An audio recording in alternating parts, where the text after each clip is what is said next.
예, 여러분 안녕하십니까? 어서 오십시오. 예, 그래도 많이들 들어주시고 좋은 얘기를 해주셔서 대단히 감사하게 생각합니다. 오늘은 창세기 12장 10절부터 20절까지의 말씀을 가지고 함께 생각을 하겠습니다. 이게 내용이 이제 그 아브라함이 가나안에 내려갔다가 그래서 기근이 오니까 견디지 못해서 애국으로 내려간 내용이거든요.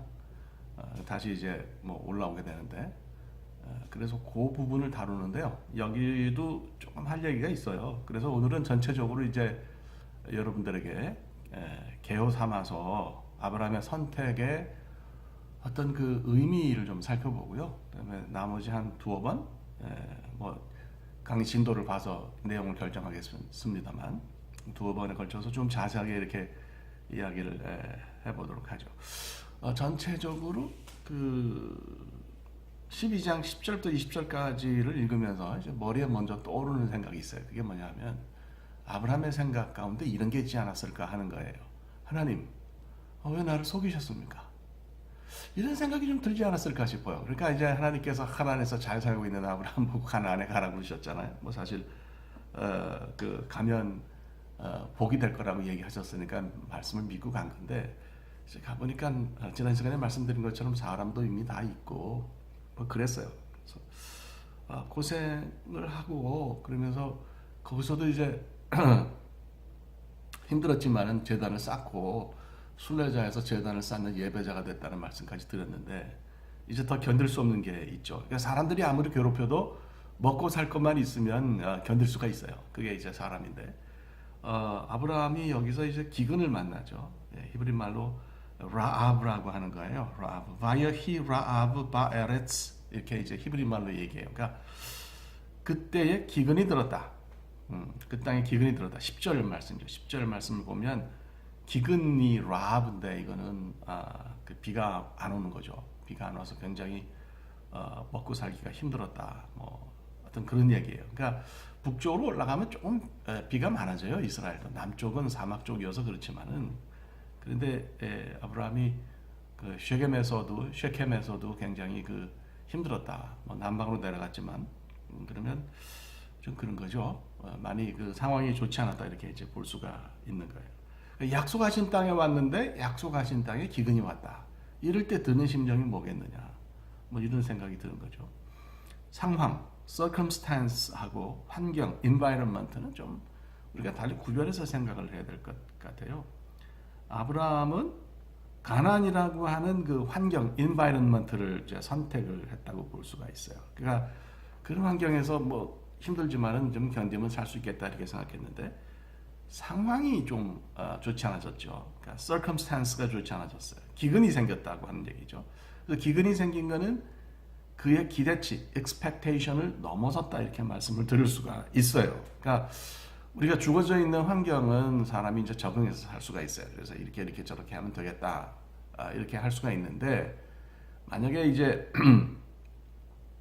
환경이 우리가 예상하는 것을 넘어서서 어떤 독특한 상황이 생긴다. 그러면 그것을 사람이 조정하거나 조절할 수 있는 능력이 사실 없습니다. 이럴 때 요구되는 것이 초월자와의 만남이죠. 그래서 칼 야스퍼스가 그랬잖아요. 인간은 누구나 한계 상황에서 신을 경험한다. 그래서 제가 볼 때는 이런 그 어려움이나 고통이 굉장히 쉬운 건 아니에요. 힘든데 거기서 긍정적인 면을 찾자면 이런 고통의 상황, 어떤 그 예를 들면 아브라함에게는 기근인데 이런 것이 하나님을 만날 수 있는 연결고리가 될 수 있지 않나 이런 생각이 듭니다. 그래서 이럴 때 신앙적으로 어떻게 판단하고 어떻게 행동하느냐 하는 것은 굉장히 중요합니다. 로마서 8장 26절을 보면 우리는 마땅히 빌 바를 알지 못한다고 얘기하잖아요. 사도 바울이. 인간의 한계예요. 인간의 연약함이에요. 그죠? 그래서 이럴 때에 내가 빌 바를 알지 못한다라고 생각하고 그러면 누가 나를 위해서 이 문제를 해결해 줄 것인가? 성령님께서 말할 수 없는 탄식으로 우리를 위해서 간구하신다. 하나님이 우리의 문제를 해결하신다라고 생각하는 것이 겸손입니다. 겸손. 그러니까 뭐 이제 제가 어제도 교회에서 이런 이야기를 했습니다만 피조물이 하나님 앞에 서는 그런 자세, 하나님 아니면 나는 문제를 해결할 수 없다고 하는 자세가 사실은 겸손이죠. 그래서 이거를 알게 되면 그때부터 하나님이 다스리시는 삶이 시작이 돼요. 그러니까 하나님 약속을 좀 힘들어도 신뢰를 하고 이제 뭐 우리가 해결할 수 없는 건 하나님께 맡기는 것이 필요한데 아브라함은 어떻게 선택을 했냐? 좀 안타까운 것이 여기서 자신의 상황을 자신이 조절하려고 하는 그런 길을 선택합니다. 그러니까 자기가 해결사가 돼서 나서는 거고 하나님 잠깐 옆에 계세요. 이제 이렇게 되는 거예요. 뭐 다음 시간에 좀 더 자세하게 설명을 하겠습니다만 흥미로운 것은 이제 이때 아브라함이 이렇게 전면에 나서니까 하나님이 더 이상 창세기 본문의 12장에 나타나시지를 않으세요.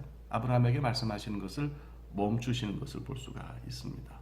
그러다가 이제 그 애굽에서 사라 때문에 위험에 빠지고 어려움에 빠지고 그렇게 되니까 그가 상황을 내려놓고 해결할 수 없는 상태가 되어서 항복하니까 하나님이 다시 이제 등장하시는 것을 볼 수가 있어요.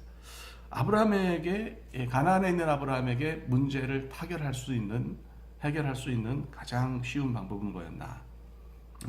애굽으로 내려가서 먹을 것이 풍성한 이집트로 내려가서 기근의 때를 피하는 거죠, 그죠?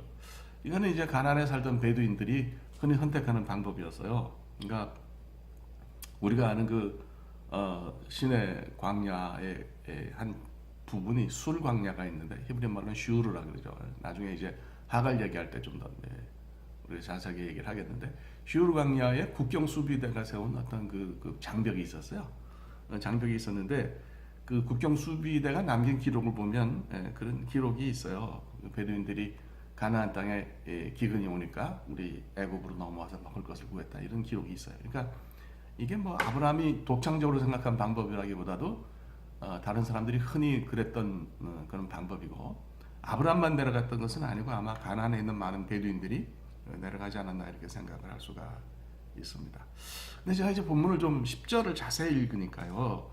창세기 기자의 시각이 보여요. 이게 굉장히 중요한데 10절 하반절을 보면 바예레드 아브라함 미스라이마 라구르샴 이런 말이 있어요. 예레드라는 말은 내려간다는 뜻이에요. 바예레드 아브라함이 내려갔다. 미스라임 그러면 애굽을 말하고 이제 뭐 하여튼 뒤에 해가 붙으면 방향을 가리키는 그런 표현이에요. 그래서 뭐 혹시 평신도들은 머리가 아프실지 모르지만 이걸 로칼레라 그럽니다. 방향을 가리키는 그런 그 로컬을 가리키는 그런 해이라 해가지고 그래서 미츠라임이 미츠라이마가 되는 거죠. 그 다음 단어가 중요해요. 라구르샴, 샴은 거기서 그런 뜻이에요. 라구르라는 말은 이게 이제 구르라는 동사인데요. 뜻이 나그네로 머무는 거예요. 여기서 참 묵상을 해보니까 이게 참 그렇더라고요. 아브라함은 하나님에서 가나안으로 간 것이 사실 나그네로 사는 삶이었어요. 그래서 그 지역에 있는 사람들은 다 그 아브라함을 나그네로 생각했어요. 구루를 하는 사람으로 생각했다는 거예요. 그럼 하나님이 그를 어떻게 생각하셨겠냐? 하나님은 절대로 아브라함을 구루로 하는 사람으로 생각 안 하셨다는 거예요. 왜 그렇게 했어요? 하나님이 가라 그러셨거든요. 하나님이 그 땅을 아브라함에게 주셨거든요. 언약으로. 그러니까 사람의 눈에는 나그네로 체류하는 사람으로 보여도 가나안에 있는 아브라함이 하나님 눈에는 그렇게 안 보였다는 거예요. 하나님은 그렇게 생각을 안 하셨다고 하는 거예요. 그런데 애굽으로 내려가면 하나님의 눈이 바뀐다 그런 얘기예요. 하나님의 눈에도 그는 거기서 나그네가 되어버리는 거예요. 왜 그러냐? 언약의 땅을 벗어나기 때문에 그렇다. 창세기 기자가 여기서 구르라는 단어를 쓴 것을 우리가 가볍게 생각하면 안 될 거라는 그런 생각이 저는 들었습니다. 그래서 사람들이 우리를 어떻게 생각하든 그건 중요한 것이 아니고요. 우리의 상황이 어떠하든 그것도 중요한 것이 아니고요. 여기서 우리가 여전히 하나님의 언약을 붙들고 일어나는 상황은 조절할 수 없지만 그것을 하나님께 올려드리면 그러면 우리의 삶은 나그네의 삶이 아니에요. 그런데 아브라함은 사람의 눈에도 하나님의 눈에도 나그네가 되는 쪽을 선택을 했다는 거죠. 우리가 이제 어려울 때 훈련을 받아요. 훈련의 내용은 뭐 그런 거죠. 세상이 말하는 선함, 하나님이 뜻하시는 선함, 이게 서로 다른데 이럴 때 무엇을 선택할 것인가 하는 그런 훈련을 우리가 받습니다. 이것이 내용이에요. 그래서 이제 위기가 없고 어려움이 오면 하나님이 하신 약속을 좀 저버리신 거 아니냐 이렇게 느낄 때가 있는데 하나님이 우리를 속이신 게 아니냐 이런 느낌이 들 때가 있는데, 이럴 때 갈팡질팡하지 말라는 거죠. 이럴 때 갈팡질팡하고 화가 나고 분노하게 되고 막 이렇게 하는 것을 막 조금 그럴 수 있어요. 누구나 다 뭐 그런 상황이 되면 사람인데 막 그런 상황이 와도 나는 안 그래 그러고 딱 버티고 그런 게 가능하겠어요? 그건 아니지만 조금만 그러다가 앞부분에 조금 그러다가 하나님 뜻을 깨달아야 되는 거죠. 아, 이게 훈련이구나 깨닫고 뭐 거기서 하나님을 의지하는 쪽으로 다시 넘어가면 하나님이 이니셔티브를 가지고 또 문제 해결에 나서시는 것을 우리가 체험하게 되잖아요. 아브라함이 그랬어요. 그래서 우리 이걸 분명히 하나님이 약속을 받았는데 어려움이 생기면 이거 뭐 내가 약속을 오해했던 거 아니냐 이렇게 생각할 필요가 없어요. 상황의 변화가 심해도요. 우리가 생각했던 환경의 기대치를 넘어서더라도 믿음을 버리면 안 되는 거죠. 그래서 하나님의 약속을 조금 더 우리가 분명히 붙들 필요가 있을 것 같아요. 그래서 사람들이 우리를 나그네라 그런다. 사람들이 우리를 이렇게 평가한다, 저렇게 평가한다. 제가 생각할 때는 그거는 뭐 그렇게 중요한 것 같지가 않습니다. 그건 중요한 것 같지가 않고요. 어떻게 하면 우리가 하나님 눈에 그렇게 안 보일 것이냐 하는 것이 훨씬 더 중요하지 않겠나, 이제 이런 생각이 드는 거죠. 그런 생각을 우리가 반드시 해야 된다는 거죠. 그것을 꼭 기억하셨으면 좋겠다. 그렇게 저는 생각합니다. 자, 뭐 오늘은 이쯤에서 정리를 해도 될 것 같아요. 왜 오늘 알람이 안 울렸지? 이상하네요. 하여간 자, 여러분 알람이 1시간으로 돼 있네. 1시간 할까요? 자, 이제 뭐 조금 시간이 지났어요. 시간이 됐고요. 다음 시간에 이어서 이 부분을 조금 더 자세히 제가 설명하도록 그렇게 할게요. 고맙습니다. 우리 계속해서 좀 관심 가져주시고 창세기 12장 10절부터 20절 한번 봐주시고요. 또 들으시고 괜찮으시면 뭐 이거 돈 드는 거 아니니까 구독 신청도 좀 해주시면 제가 용기를 얻겠습니다. 감사합니다.